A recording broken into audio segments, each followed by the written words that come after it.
Kahit 3 lang sa Duterte na ang pasok sa Magic 12, iginiit ni Vice President Sara Duterte na magtatrabaho sila para mapalakas ang kanilang pagiging oposisyon.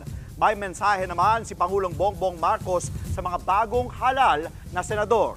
Nasa frontline ng balitang yan, si Mean Los Baños. Sa 11 kandidato sa pagkasenador na inendorso ni Pangulong Bongbong Marcos sa ilalim ng Alyansa para sa Bagong Pilipinas, 6 ang pumasok sa Magic 12 ng partial and unofficial results. Yan sina Erwin Tulfo, Tito Soto, Ping Lacson, Pia Cayetano at Lito Lapid.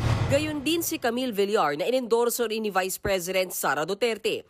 Ayon kay Pangulong Marcos, hindi man nanalo ang lahat ng taga-alyansa, tuloy ang kanilang trabaho at misyon. Nagpasalamat siya sa bawat bumoto. Naipakita raw sa eleksyon ang demokrasya ng may dignidad at kapayapaan.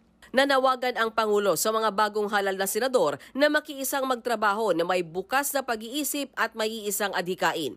Sa mga hindi pinalad manalo, nirerespeto niya raw ang kagustuhan nilang magbigay serbisyo dahil ang serbisyo publiko raw ay hindi lang nasusukat sa eleksyon. Sa huli, sinabi ng Pangulo na sa gobyernong tapat kasama ang lahat. Sa isang pahayag naman, sinabi ni Erwin Tulfo na handa siyang makipagtrabaho sa mga senador mula sa iba't ibang partido. Nagpasalamat din si Tito Soto sa mga bumoto sa kanya sa ika-5 termino. Habang si Senator Bong Revilla, nag-uumapaw pa rin daw ang pasasalamat sa kabila ng hindi niya inaasahang mangyari. Sa partial and unofficial results, nasa top 14 siya. Ngayong tapos na raw ang eleksyon, nanawagan siya na magkaisa ang lahat. Samantala, 3 sa mga pambato ng Duterte o yung mga inendorso ni dating Pangulong Rodrigo Duterte ang nangunguna sa unofficial account. Yan ay sina Senator Bongo, Senator Bato de la Rosa at Rodante Marcoleta. Pasok din si Senator Amy Marcos na inendorso naman ni VP Sara Duterte. Sa isang panayam, sinabi ni Senator Bongo na malaking tulong ang Duterte supporters na nagalit sa pagkakaaresto kay dating Pangulong Rodrigo Duterte.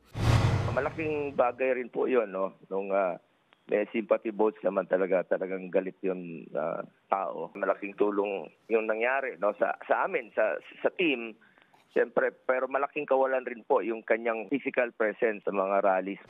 Ganito rin ang paniniwala ni Senator Bato de la Rosa. Yan ang malaking dahilan bakit kami umangat. Yung pag-kidnap at pagdala kay Pangulong Duterte doon sa dahig. So, naggalit yung taong bayan, kaya sila ngayon rumisbak yung taong bayan through their votes. Ayon naman kay VP Sara, hindi ito ang inaasahan niyang resulta ng eleksyon. Gayunpaman, kinikilala niya raw ito at nananatili daw ang kanilang commitment sa publiko. Patuloy din daw nilang pananagutin ang gobyerno at tututukan ang mahalagang issue at magtatrabaho para maging malakas na oposisyon. Nagbabalita mula sa Frontline, Mean Los Baños, News 5. Mga kapatid, Dimples Romana po, kumpletuhin ang inyong umaga ng mga kwentong puno ng inspirasyon. Salubungin po ang bawat araw ng may ngiti at pag-asa. Kaya't mag-subscribe na po at mag-follow na sa aming social media pages ng News 5.